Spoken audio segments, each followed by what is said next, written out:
What's up, guys? Wow. You guys have no idea, but I got another amazing episode going on today with a guy that's a friend of mine. Shout out to Dennis, in the last episode. So cool. Made a new friend today.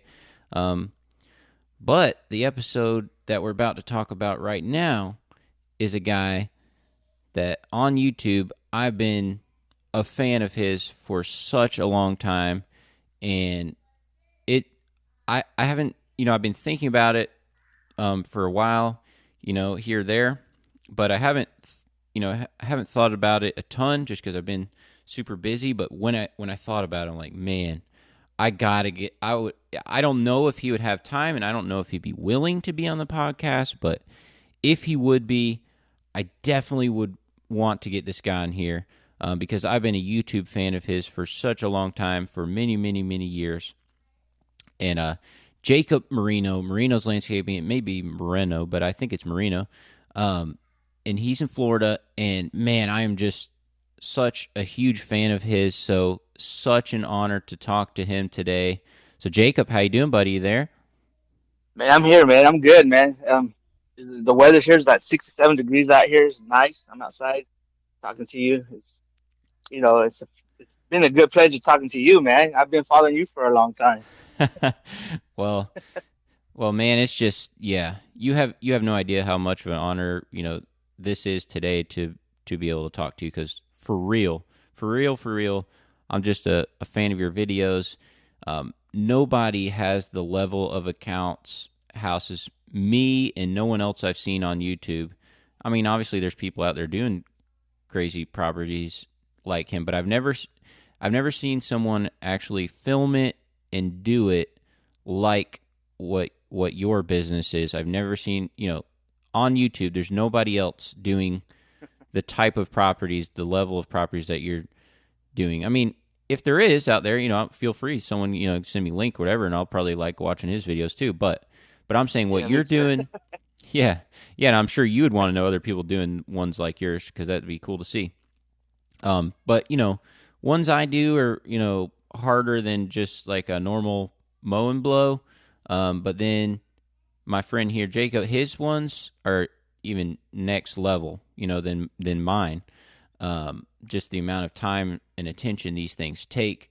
Um, Now, I'm gonna let him talk for a lot of this, but from my perspective, he's in Florida. He'll have to tell the exact town, but I kind of know the general area where he is. But he has just all these huge, very big properties with all these like crazy shrubs and crazy shapes, crazy like borders, like ivy walls, like shrubs that are like shaped all together in like swervy lines, and just crazy, crazy things, as well as mowing and edging and stuff. And then he also shows like some in depth, irrigation repairs and these things that happen. Has a lot of plant knowledge, and just generally, and then just like overall, I just think he's a super cool guy in general. So I just tell all you guys out there. So that's my perspective on him so far, and we need to hear what he's got going on. But that's just how I enter into this thing. Just so cool to be able to talk to him today, and thank you so much for taking your time to be able to come on here and talk to me, because I know people get tremendous value from hearing what you got going on. And also, guys, after this episode, when I post the episode, I will post the link to his YouTube channel below. So even if I didn't pronounce something right, you'll be able to go down there, click on the link, definitely give him a subscribe, and check out some of his videos. You'll see exactly what I'm talking about. But man, Jacob, go ahead and tell us a little bit about your setup and things. And I really want you to. It's almost a year away. I know it's hard to get away from your lawns in Florida, just like it is me here in Georgia. I mean, we work 12 months a year, and so. Yeah. But man, I want you to come to the expo this year coming up, because I want to meet you, an actual person. You have a lot of value to give to everyone. I don't know if you've been before, but I've never met you there before. I know you've done some stuff with Echo and stuff in the past, But man, I can give you hotel information where we're staying. It's a very good deal this far in advance. Like, and of course, the expo doesn't cost hardly anything.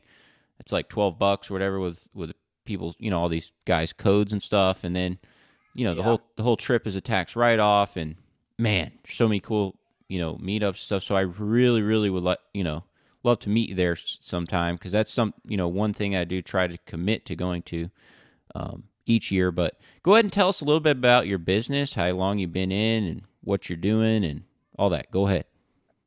All right. So I started landscaping lawn care in 2000 when I first so I'm from Texas and I moved to Florida, and the company that I worked for, that's what they did was landscaping and lawn maintenance, and that's when I started doing this kind of work.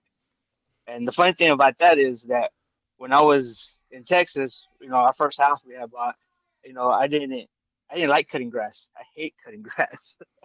And my wife used to go out there and cut our lawn. And but when I Wow. moved down here, this was I had to get away from my life I had back there. So this was a doorway that's what God opened up a doorway for me, and that's when I moved over here.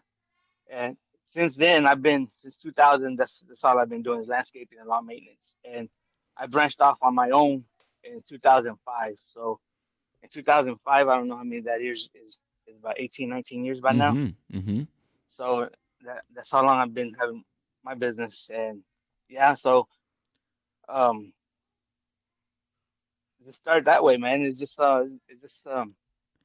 Yeah, in the I'm fact. not. I'm not. It's funny because you don't get You're not I don't have certificates in this and that. So you kind of learn as you're going.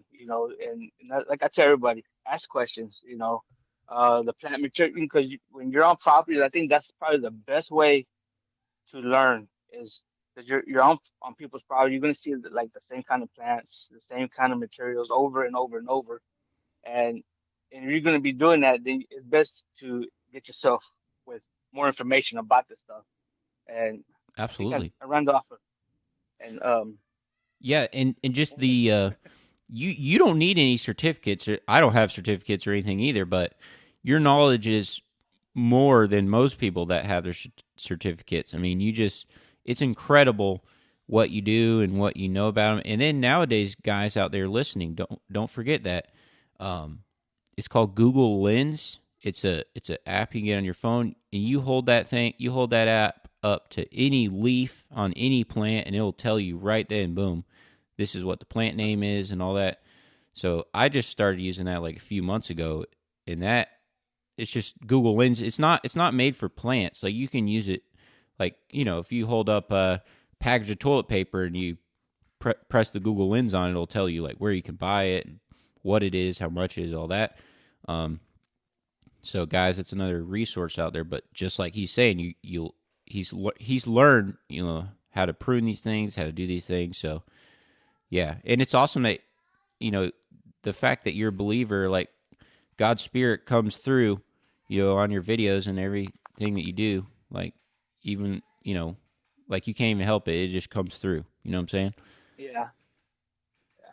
So What is it? The trucks I use, you asked about my equipment and stuff, and the truck I use right now it's a F450 with a dump bed on it, and a lot of stuff I killer learned when, setup. when I was working. Yeah, I learned it when I was working with the other guy because the company I used to work for was called Hutchins Landscaping, and he basically, they taught me they taught me a lot, and he was just very starting out his business, and I seen it grow from one truck to having a nursery. We helped build it within 5 years, so I see the what how fast a landscape company can grow to. Um, but his idea, is always being big. And being from Texas, everything's big in Texas. That motto. Oh yeah, And so having his, with him, it seemed like the trucks that he was using, the trailers and everything, you know.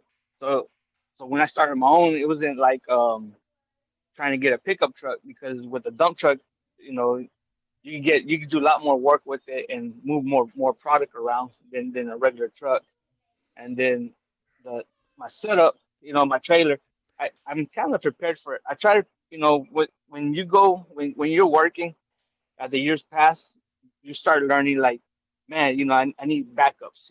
Like Mm-hmm. when you're working on a property and the motor breaks down, it's like, man, I wish I had a backup. Or your edger breaks down, or your weed eater, and there's an irrigation break, and like, man, if I had that part right now, I could fix it, make some quick money. Or Mm-hmm. man, or save you a trip from going to the store, or whatever. So my trailer is basically, I call it my mobile garage. Because I try to have a double or triple of everything in there, from irrigation to light, because guys, we make mistakes, we'll cut a wire here and there, when we're Mm-hmm. trimming or edging. So or break a sprinkler or whatever. So Mm-hmm. it's always Mm-hmm. good to have. For me, it's always good to have extra parts and all that. It saves you a lot of time, and because if you can fix it, you don't have to tell the homeowner nothing, and they don't. So Absolutely. it's like, less they know, the better it is. As Yeah, I mean long as they everything's looking nice. yeah, they most of the time they would rather it just be fixed than you even tell them about it. Like, don't bother them Yeah, about it. I mean, if this breaks, you know, they're just going to want you to fix it anyway. So, um yeah, and you run a dump truck and a lot of like your debris cuz you trim palm branches and stuff, and wherever guys are in the country, maybe they're picking up sticks or all these things. And so your debris goes in the back of your F450, and then you're talking about an enclosed trailer. Is it like 20 feet? It's a pretty big one. yeah. The new one I got, it's an 18 footer, so it's 18 by 8. 18 by 8, is that what So you said? yeah, yeah.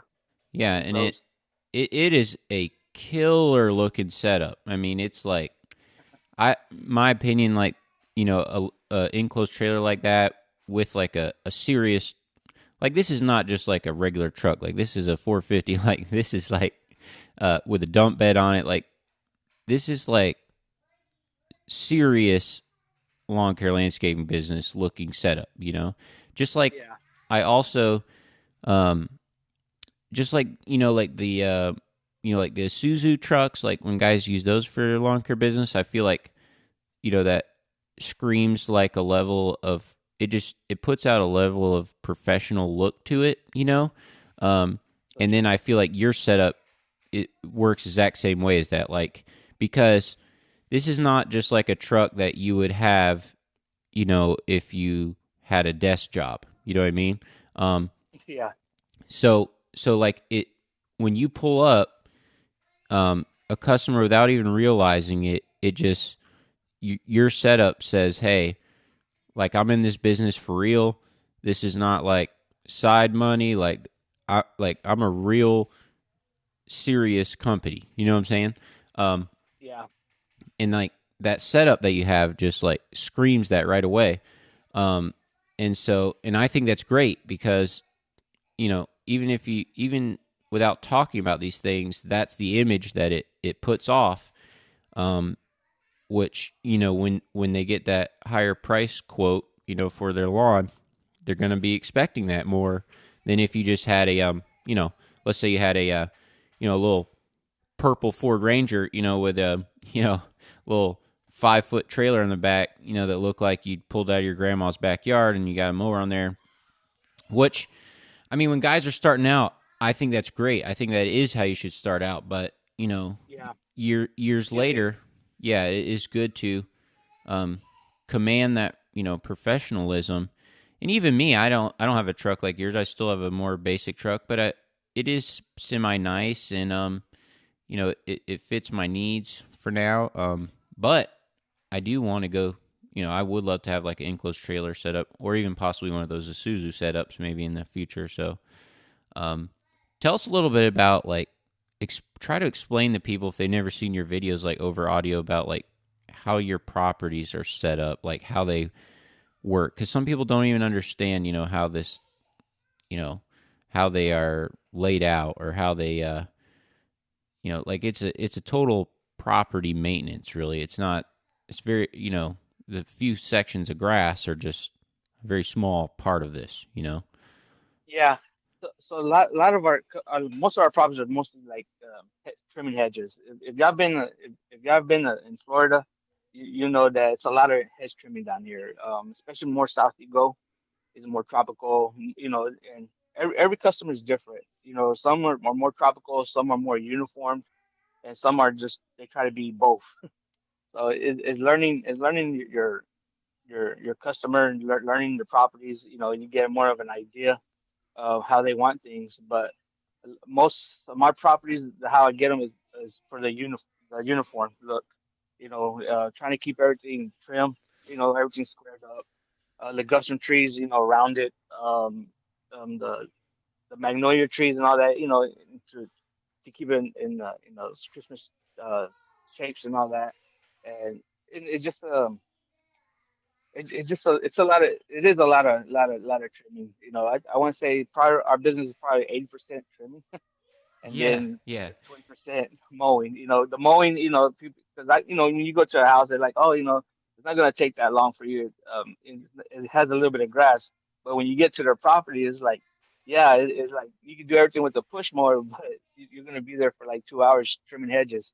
You know, it's like it's totally different. yeah, yeah. I even tell customers, I'm like, hey, because they say the same thing, like, well, it's small, the grass is small, but they also want you to maintain all these million bushes and all this stuff, right? And so Yeah, I tell them like, hey, if I show up in your property, let's say your property, the customer's property was the whole whatever it is, 3/4 acre, whatever it is.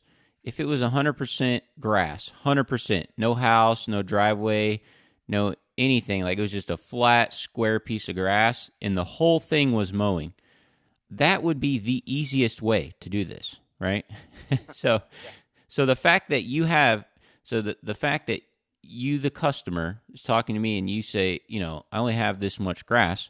Well, but you have like, a half an acre, 3/4 of an acre. There's all these bed areas. You're going to have to, maybe you have junipers all on this hill. You're going to have to pull weeds, out of this whole thing. So yeah. so yeah, I don't care. I don't care if your piece of grass is small. I don't care if you didn't have any grass. Like doing maintaining this stuff is where the work comes in. Um, but yeah, I feel like man, I try to explain that to them because I feel like sometimes they try to say that like oh it won't take long, but that's red flag number Yeah, one. If a customer says, "Oh well, my job it won't take long," okay, that that yeah, that means it will take long. yeah, exactly. Yeah, you know, because you don't, you know, especially if you're doing like a full detail work, you know, like you're doing a full maintenance where you're going in there and you're mowing, you're edging, you're weed eating, but then you're trimming, you're picking up all your clippings, you're weeding, you know, taking all the, you know, here I don't know about where you're at, Tony, but here we have problems with vines. Oh, They we do they too. grow Oh yes, wild yep, yeah, we do and as well. in the summertime, springtime, I mean, they grow like they like rabbits. They're just real fast everywhere, and trying to stay on top of that, pulling them out. You think you got it, and then next week you come, and it's like, man, where these vines come from? You know, Yeah, so it's a constant battle. and what you're talking And about, and for people out there, he's talking about vines like they get in the shrubs. yeah, Um, weed vine. We call them weed vines. They're yes, just wild vines. They don't belong in the landscape. yeah, and we have the same exact ones. I mean, maybe not the same exact ones, but similar ones here in Georgia. I'm only one state away, so like you're saying, all summer I'm trying to pull them out of the ground under the bottom. Because some guys will Yeah. just rip the part out of the top of the shrub, and then that thing's still in there, and it's definitely going to come back. Um, Yep. and but again, like you're saying, even these ones you rip it out at the bottom, try to get as much of it as you can. I don't know what happens. A couple weeks later, boom, there's a whole new one all crawled up through there again. Um, Yeah.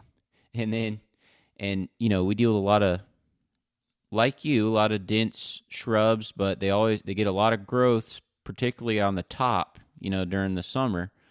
Um, and so like you, I mean, like and it looks bad to keep it uniform, like you're talking about, like his shrubs. Like if you watch his videos, kind of like how we have to do them here in Georgia. Like it's like perfect across the top. Like there's no like you getting 3 inches of growth on that thing. You're trimming it.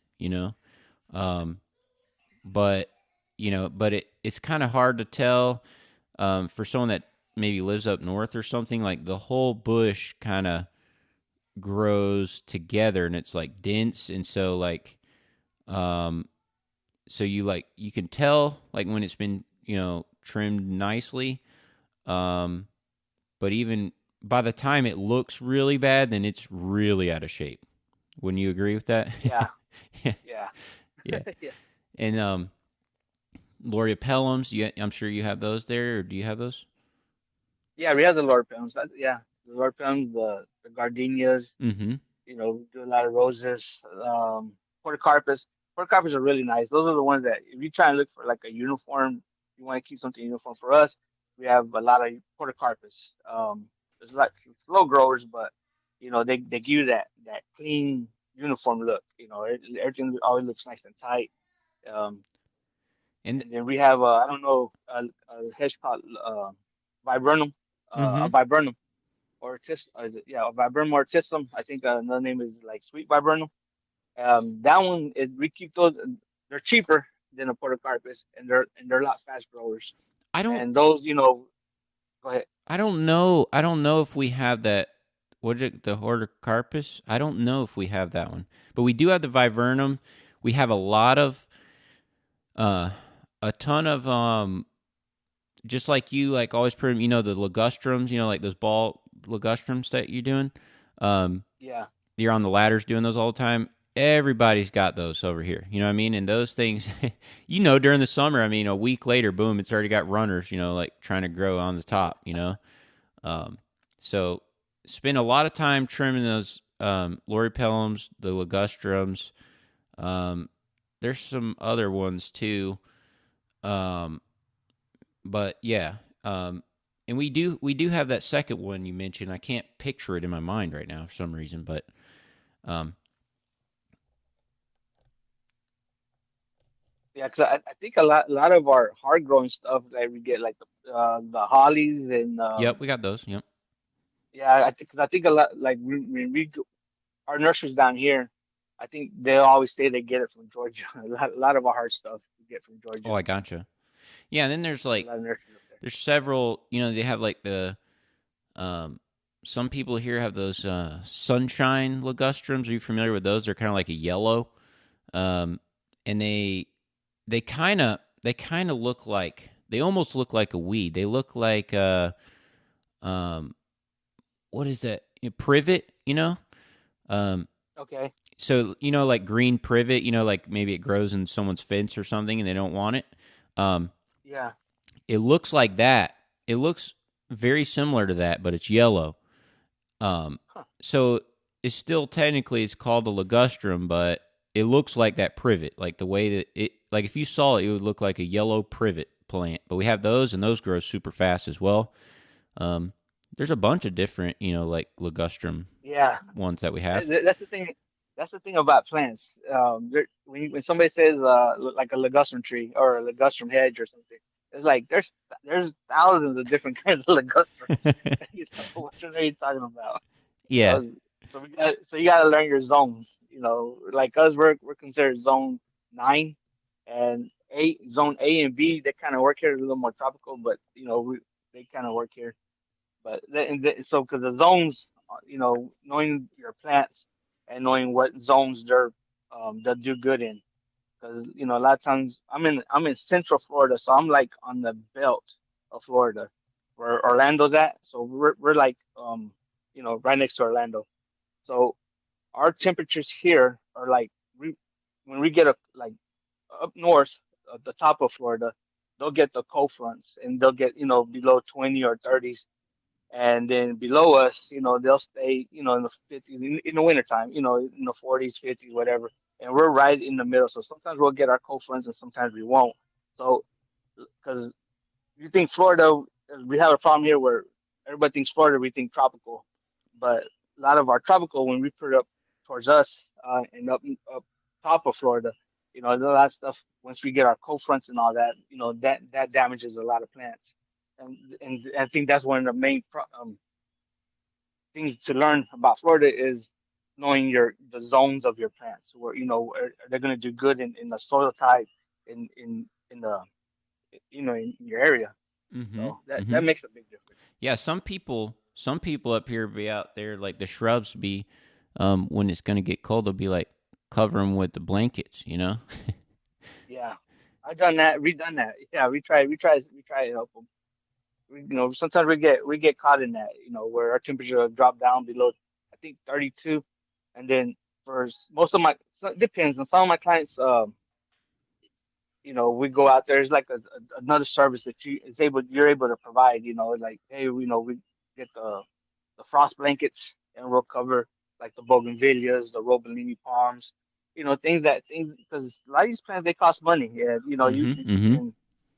and you try to help them, because it's when people buy these plants and stuff, it's an investment for their property, and you're just trying to help save their investment, you know, doing what you can. Yeah, But yeah, yeah. I mean, it's it's another service that you can always upsell on. yeah. I have not done that like as a service yet. But yeah, that is cool. Um, we don't really have. So we do have some palm plants, but and here or there you see a palm tree that a customer had, but it would just be like just that they really specifically like that kind of thing, and so they would maybe they would plant it. But palm trees are not really a thing here. A lot of pine trees, a lot of oak trees, like a lot of pine cones. So picking up a lot of debris and stuff, just like you down there. But we do not, have a lot of these palm plants that we trim because you like go under the bottom, like cut the dead limbs out, which is Yeah, always cool to see. There's several people on YouTube that do do the palm plants. Um, my man Mitch, he's over in Galveston Island, Texas, and he has a cool company where he runs like all electric equipment, and he's always working there, right there along the ocean, um, doing that. But not many people are familiar with the whole palm planting or the palm like trimming. How often do how often do those things die under the bottom? Because I see people cutting them all the time. yeah, um constantly, usually like depending on what kind of palm tree, but if you say you're doing like the robellini palms, those are the ones with the um they got little thorns about maybe 2 or 3 inches on them. Those, you're doing those maybe 2 or 3 times a year. Then you have sago palms.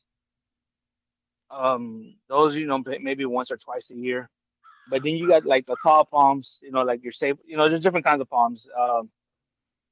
But a lot of times you'll see the taller ones, and those usually get trimmed maybe twice a year. Once in spring and then once right before the holidays. I So, gotcha. and it's good to let the homeowners know that, because a lot of times the homeowners they'll see a farm and they're like, oh, I like that, they want it in their property, and it's good to educate them on how much maintenance goes into them, because they don't look like they need a lot of maintenance. You hear, I got all these birds around me. I'm No, I sorry. think it's cool. It You sounds hear the cool. birds? Yeah. They're just going off. Yeah, I mean, people But don't. yeah, so It, one thing, is to educate the homeowners, like, or even landscapers, like, when you put these palms in, just know that you're going to be trimming them up to keep them nice and clean, because they're not, you're going to get all that dead stuff, and then what mm-hmm. happens is you Mm-hmm. get all that dead stuff on the bottom. That's when you start getting like, rodents just go in there and they'll make a nest in there, or squirrels or spiders or snakes, and so, you got to constantly keep them clean, gives that clean look, and then keeps like the pests out. Yeah, and that's something like sometimes that is something that can be something that just like annoys my mind is because there are a lot of things like in our businesses that we that maybe they don't like. For example, that palm tree, like they don't notice like all the maintenance that you're doing, like unless it was looking really bad. So like Yeah, they're not going to note even like when you're doing a super great job, they're not going to notice, hey, he's doing a great job. They just know, there's the palm tree, but they notice like if it goes bad.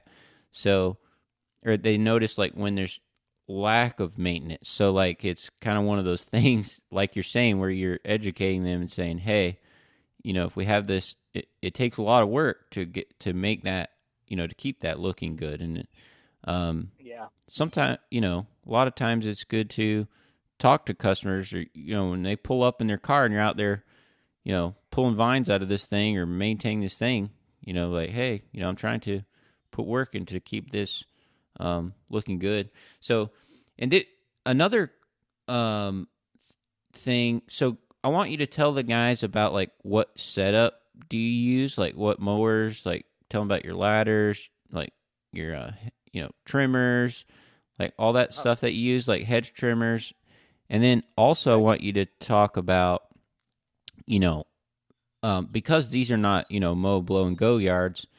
Um, Tell guys like kind of general of like price that you're charging these customers, because you tell it on YouTube, but like just to give people a picture of how these properties are and how much work they take. Like these are not $50 properties. You know what I mean? Like, um, so like kind of tell like because how much time and things that are involved in it. Kind of tell like I mean you don't have to tell specifics, but just tell general range of hey these are what I'm uh these are type of accounts that I'm getting at and type of uh prices that they're getting like per the month. Yeah. Okay. So the trailer you talked about the trailer. My setup always changes. Because you can set your trailer up a certain way, and then you'll get a new equipment and you try and make it fit in your trailer, so you got to rearrange your whole trailer. So that's how I am every year. So my trailer is probably a little different than what you saw Mm-hmm. on my Mm-hmm. last setup. But what I do use the Toro grandstands. I keep 52-inch Toro grandstands. Um, and then we keep a 21-inch Toro commercial mower Mm-hmm. in there, which I just bought. I just bought the battery one, Oh, that's cool. the Yeah. commercial. Yeah, I like it. It's really light. Oh my gosh, that thing is really light. And it came with a battery charger and two batteries. The Yeah, yeah, the big 10 amp. ones. Big ones, yeah. Yeah, it came with two of those, and it's the same price as if it was I was buying a commercial gas 21-inch mower. And so That's great. I was trying to get one that was exactly like the one I had, but for some reason they can't find one and they can't get one and they don't know the estimate time when they're going to be out. So I went and got this one and got the same body as my old one, and got the same blades and all that because that's what I wanted to make sure Oh, that wow. the But it's blades are battery. Yeah, that's interchangeable. cool. Yeah, it's battery. The only thing I do not like about it, it takes almost 4 hours to charge one battery. Oh, wow. Yeah, it takes too long, but man, it does good. We used it. I think we probably may use probably a battery and a half in one day. So, but So you're man, not the mowing with it charging time. all day long, right? So, No, not all day long, but we're using it right now. We're using it because we got a lot of oak leaves falling, so we blow all the leaves in, and the guys will pass the mowers to pick everything up. mm-hmm. And so we've been doing like that. But so I got that, and then I use a lot of Echo equipment. So Mm-hmm. like my hedge Mm-hmm. trimmers, my weed eaters, and all that. That's all Echo. The 2620 series X series that they Yeah. have. Yeah. That's what I use. And then my backpacks, they are $770. they're the 770s, but not the Echo. They're The Shindala version. the Shindawas. Yes, the Shindawas. And that was because when I needed blowers, Echo didn't have theirs out because of the whole COVID thing, whatever. Mm-hmm. So I Mm-hmm. ended up buying the Shindawas they had. And then the ladders I use, I keep in my truck two different ladders. I got the little giant. I Mm-hmm. believe it's the which one is it? I think it's the 13-foot one. Okay. And Okay. those are pretty good. I like those because they're adjustable in height. And Mm-hmm. and those, my lower hedges and stuff. And then I got the Gorilla, the 18-footer one. I think it's 18. Yeah, 18-footer one. And then that one there, same thing. It's adjustable. You could make it straight up and down, or it's just like a little giant. And then what else I got it? Oh, I bought a mega attachment. Have you heard of that company? Yep. Yep. A mega attachment. So they have the bucket, like a dump bucket, but it's manually. and so I bought that to hook up to my mower. It's because a lot of a lot of my properties are about an acre or so, and I got some like some ranches I take. Those are about 10 acres. So, you know, the guys we buy trash cans, and we on our trash cans we have the little wheels on them, Mm-hmm. so they don't have to be carrying them; they can drag them. But with that mulch, the mega attachment, you hook it up to your mower, and man, that's been a lifesaver, especially in your landscape work. Yeah, yeah. I'm not sponsored by them or anything, but man, I Right. really like that. Oh yeah, It yeah. I have saved a me a lot. friend, Phil, that he has one. He's using it for snow and different things. But I know that it it's pretty cool. Like uh, he even did one talking with the guy that made the mega attachments and kind of how that came about, how their company came about. It kind of started doing these things with like this sleigh bought engines, which is like one of the biggest Toro dealer like in the country, and Yeah, there were some attachments that like they didn't have for like the multi-force, and so they started making these things that go on there, and then they yeah, so that's what you're talking about. It's like a bucket that goes on there, and the Toros came out with more things after that. But it's cool because this company's also making some things, and now they're starting to make them for the yeah. other. They're starting to make them for the other brands too. Like if you had the Skag V Ride or or whatever, Mhm. um, Yep. they starting to make them for that too. So you use that to um you put I like keep that in my trailer. I keep that in my trailer, and I use that like when we're trimming. When we need a move debris, whatever. And the same time on these properties, what I do landscaping. I try to do them at the same time we're doing maintenance. So like if the guys are mowing or trimming, whatever, I could be planting plants. So like we do a lot of flowers. mm-hmm, mm-hmm. So with that, having it in the truck, is good for my landscaping work and my maintenance. It's just it's a wheelbarrow, you Yeah, know yeah. And with so you like with a put the motor. you put the trash can like in the bucket to like kind of carry it for you sometimes. Yeah, sometimes we do that. We'll put two or three. We can put about two or three trash cans in it, and then back and forth. What happened was when we were using it without it, the guys would mount the trash can to the front of the grandstand, and then sometimes they'll rub against the muffler, Mm-hmm. and Mm-hmm. then they'll start making holes into the trash can. This thing is, you just put them in there, and then the guys will just run back and forth on these properties with them. So, but yeah, that's I think that's about it. The trailer, it's a diamond trailer. It's a good trailer. The only thing, if you're shopping for a trailer, a couple of things you want to look for. Uh, Check the doors. Make sure they're solid doors. Um, the spring on the back that opens to the back door. Make sure those are nice and strong. Um, and then the tongue of your trailer. Because my dump truck is more like a box truck in a way.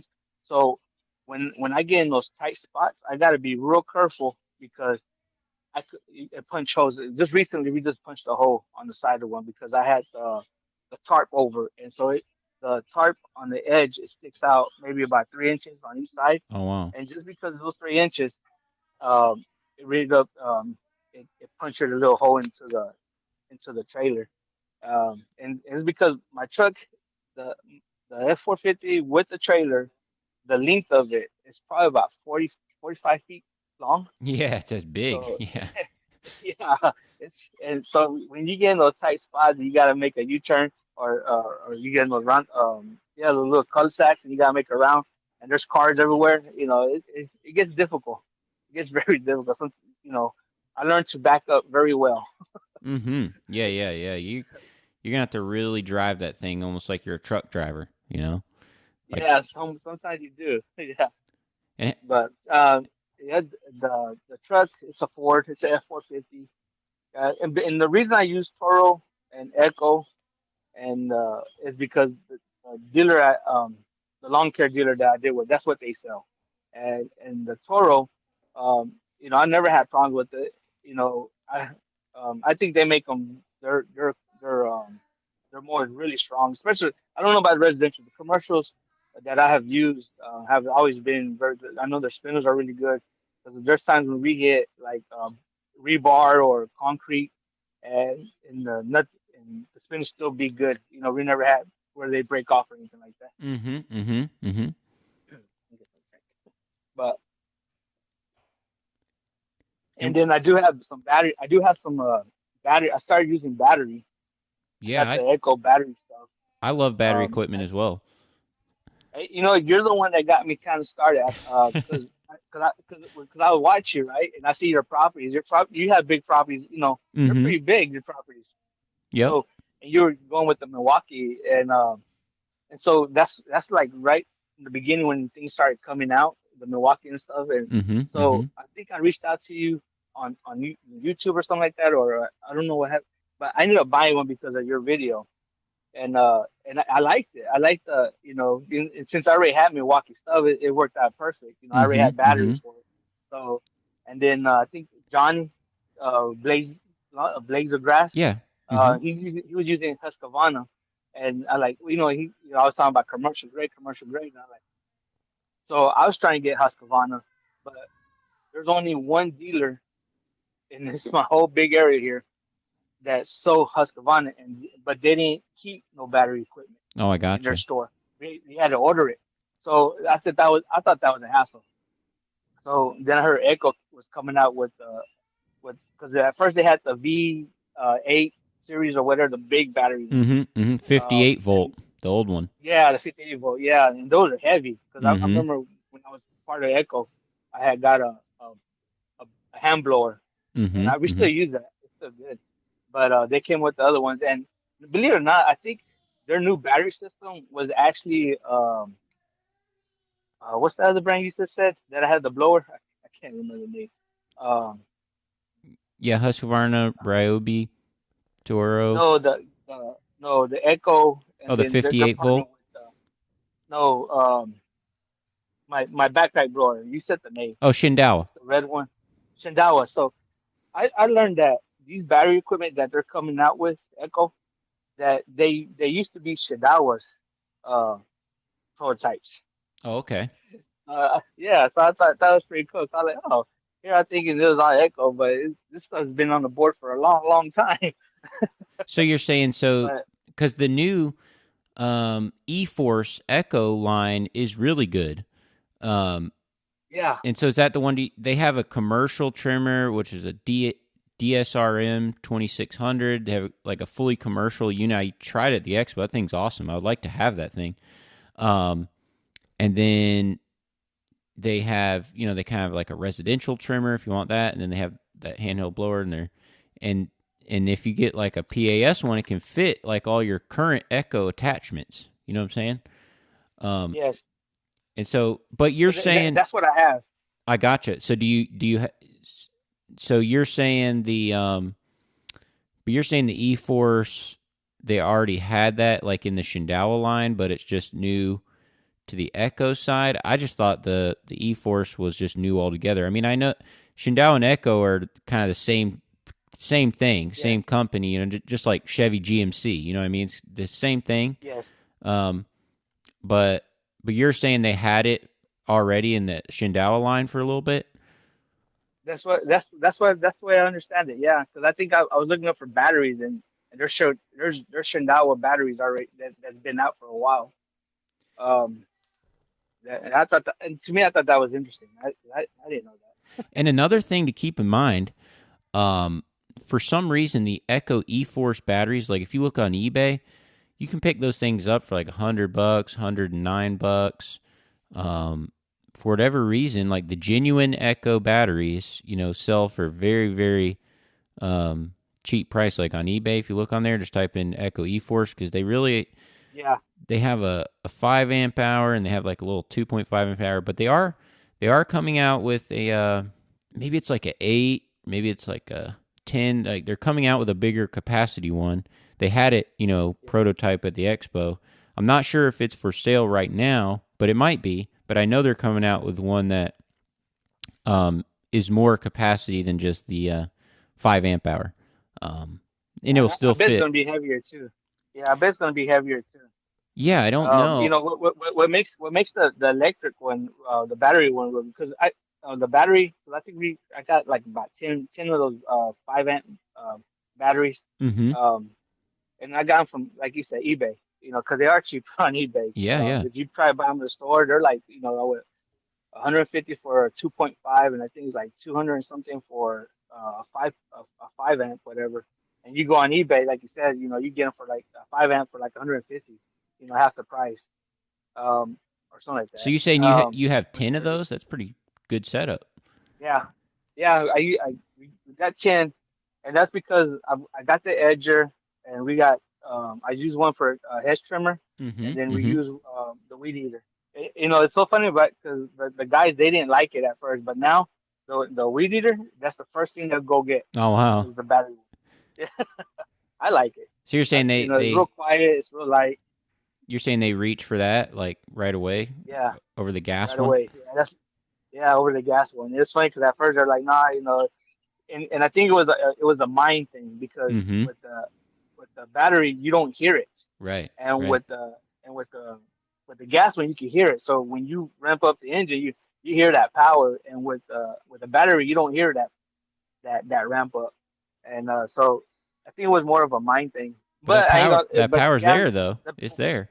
the power's there, yeah. Yeah. But if you're trying to do cleanups, stick with the gas. But if you're doing like your regular maintenance, Mm-hmm. Mm-hmm. I think that battery one works the same. And do you keep cuz I keep I get like one of these Yeti Ice like cooler pack and then I keep the batteries, some of my batteries in a cooler during the summer, when it's super super hot out, and Yeah, that helps them because when a battery's cool, you definitely get more runtime out of it. And because heat is really the kind of the enemy for batteries in general, lithium batteries in general. The heat is really what gets you. Um, so like and it's hot down where you are, so like but again, you don't want to set them in water, right? So like I use like yeah, like like those the packs that you freeze, um, and then I put them in a cooler with that, and man, like that helps my battery equipment a bunch. Doing that, and that's a huge tip that I don't know if a lot of guys think about that. But if you can keep those batteries cool, you will be uh way more happy with their performance. yeah. Than if they're in I the think I hot saw sun. your video about that. Yeah, I think because you have a video on that where you're putting in the ice pack in a cooler, Mm-hmm. and yeah, and I think I tried that because you were talking about that. And the only thing, yeah, but I ended up doing. I had some old Milwaukee cases, Oh, from okay. old Yep. tools and stuff. So what I did, I cut the insides out, and because they're just wide enough for my batteries to fit in. Mm-hmm. So I use them as a case for my batteries. That's a But good idea. now you said now you just reminded me again about keeping it cool. I can still get those little ice because they got thinner ice packs that you can fit in there. Just to keep them. That's reminding me. Yeah, because it's not really problem, maybe right now, but you know what I'm saying. Yeah, When it gets 100 plus outside, and it's gonna be hot up in that trailer and stuff, you kind of got to think about that. Um, yeah, and so, yeah, that's all I did. I didn't spend a lot of money to keep them cool or anything. I just just like I have just a big cooler, and I just bought a few of those ice packs and throw them in there, and it works great. And then when one's dead or whatever, I actually will put it back in the cooler, and then when I want to, and then once it cools down a little bit, then I'll take it out and charge it up again. Um, whether I charge it like I ended up in the back seat of my truck. I put a deep cycle lithium battery, and then I can charge like those Milwaukee batteries. You can charge like 5 or 6 full depletion batteries. With a small inverter with that deep cycle battery. I spent maybe 280 on the battery, and then the inverter, maybe like 60 $70, and then I basically have a little mobile charging setup. Um, yeah, but man, with that big enclosed trailer, you have an opportunity. You could like put solar panels on the top, and then you're just like getting free power and be able to charge them back up. Like that would be cool. There's people doing that. People are doing that. yeah. I'm a little afraid of that. Don't give. I demoed. a 52-inch Toro Revolution, the Mm-hmm. and to charge it up, I think the first day um, I had it in my trailer, and I charged it up in my trailer, and that next it took man, those things takes forever to charge. I think it took like 10, 12 hours just to charge. Not, but anyway, so the charging thing, it gets really hot, man. Yes. The inverters, man, I mean, I was afraid to because that when I went to check it the next morning, man, that thing was hot, hot. So even tells you in the manual, you're not to do it in your trailer. Oh, you mean So the I was like, inverter? You're talking about for the big Toro, the the grandstand. What's it called? yeah, Revolution. Revolution. yeah, the Revolution, yeah, cause I demoed that and to charge it up. Yeah, I had to take it into the house and start charging it up in the garage or something because I was afraid that it was gonna catch my trailer on fire, man. Oh wow. Yeah, I'm just more mainly talking about, just like the small equipment. So like I have a um just like a 500-watt inverter that Yeah, you just plug onto a 12-volt battery, and then you can, run the little Echo charger and charge up those Echo batteries a bunch of times, which I mean, you could plug them in at customer's house if you're going to be there for a while, like they don't mind. Um yeah, they like that you're using electric equipment. I mean, it costs like 3 cents to charge up that battery. So, but it's kind of annoying, to like get out the charger and bring it up to the porch and plug it in and all that. A little bit annoying. So I like having a little yeah, setup in the back of my truck in the back seat where I can kind of charge up. I'm talking about just for small equipment. I don't have any large mowers yet. I do have a 21 inch. I have a Ryobi one that I like. It's really good. Um, but I'm just saying, like, even in the future, man, like you have a lot of bright sun, number one, and then you have a huge surface area, on top of that big trailer. Um, yeah, and then what if you like got some of that foam board that's like it's like a sheet of plywood, but it's foam, and then some guys will take that and they'll cut strips and they'll put it like insulate the roof on the inside. Um, yeah, and then some guys will even take the wood paneling off the walls and then put that like in between the metal studs and then put the paneling back, put the wood back on. Um, and then that uh, keeps it from being super hot like inside the trailer because it's that insulation is kind of uh, it kind of buffers. It's like a buffer from it, getting super hot, super fast, or super cold. So, just like insulation in your house or whatever. yeah, Um, yeah, so like, and it would not add weight to your trailer. I mean, this is like foam board, like it's like super light. Um, guys are buying it like Home Depot and stuff. The only, not I don't see guys really doing that in lawn care, but see, like I grew up like racing radio control cars, and a lot of guys will set up like pit space trailers that they'll build, out of these enclosed trailers, and a lot of these guys will do that. They'll put the insulation like in the roof, and and they'll put like LED lights, and there's a lot of cool things you can do with an enclosed trailer. A lot of options that you can, have. Um, yeah, I'm just saying in the future, like the battery mowers, like even the big mowers, the chargers are going to get better, the mowers are going to get better. So all these things get better, and also solar panels are getting better and better and better. Um, true. I would like to get an. I don't have an enclosed trailer right now, but I would like to get another setup someday, and like maybe have like a solar panel set up on top, and be able to plug things in. You could even have like a little fridge inside, like with the drinks powered by the solar. What I mean, there's a lot of cool things you could do. Um, and so it's kind of cool as that as the battery equipment's going to keep getting better. There's going to be more and more new advances coming out. And it was so cool because the other day I had my last podcast was talking about that Milwaukee pruner, and then because we have a million crepe myrtles just like you, um, and then I seen that you had a video talking about it. Man, I love that thing. That thing will save you a lot of hand cramping. Because like squeezing those manual pruners a million times a day. What I mean, that'll take a toll on your Yep, hand. Yeah. yeah.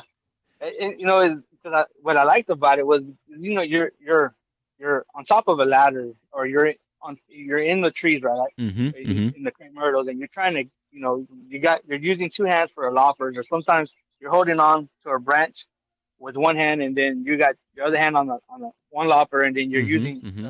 for my instance, using your side as to close the loppers while you know trimming the thing, trimming a branch. And with these loppers, it's like one hand. You know, you're holding on, and then with one hand, with you can use your right hand, you can use your left hand. You know, and just need one hand, and then real fast. It's just, and I liked it, man. Man, that thing was like I tried it. I was supposed to film. I did these. Was it four huge crepe myrtles? Um, and I thought I was filming it, and when I was trying to edit, it Yeah. didn't record nothing. Oh It man. was like I was so upset because it was like because what I did like from a far angle where you could see me up in it, and then Mm-hmm. Mm-hmm. I put the Mm-hmm. thing on my hat, so and the whole time it wasn't recorded. I was so upset because it was like because those trees, you know, because how tall they were, I thought that would make a perfect example of how good to why I like them so much.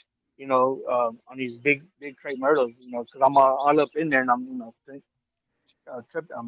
Yeah. clipping them and all that. Right. So, but yeah, man, those things you know they're a good tool. They're good for me. It's a good investment, really good investment. Yeah. It's not gonna cut. It's not gonna cut like if you're cutting like a 2 inch or 3 inch Mm-hmm. branch Mm-hmm. range. It's not for that. You know, this is just cutting that new growth that grows up, and they're usually about an inch or inch and a half.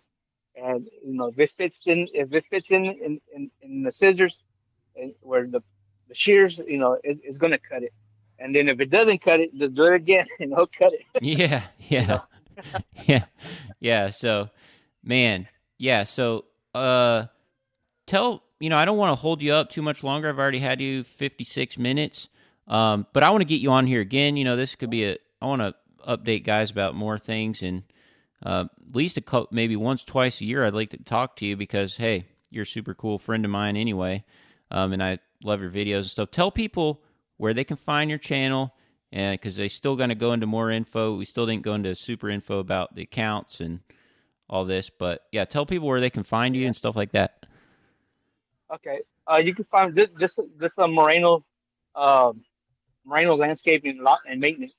Moreno is Moreno. It's Moreno Moreno. It depends on your accent. Mm-hmm. Uh, and then, but I'm only on YouTube and Instagram. Instagram, I think if you go under it's Moreno underscore Jacob. Wait, no, see, I don't even know my social media. It's funny. I think it's Moreno. Oh my gosh, I don't even know my. Well, I'm sorry, how man. about this? Just send me the link to your Instagram, and I'll put that in the description of the podcast, as well as I can get the link for your YouTube channel. But I don't. I'm not even on Okay, Instagram, so send me the link to got you. that, and I'll put it down there, and guys can follow you and learn more. And hey, seriously, think about coming to the expo. Love to see you. You know, I try to, man. The only problem is that October is like our spring. You Mm-hmm. know, with the holidays on in November and December, um, that October is when we're trying to get everything. Because man, every time I try to go, but I did talk to my dad, and we're like, you know, he saw I guess videos on that. And he's like, maybe you need to go. I say, well, Pop, since you want to go, I guess we'll make it happen.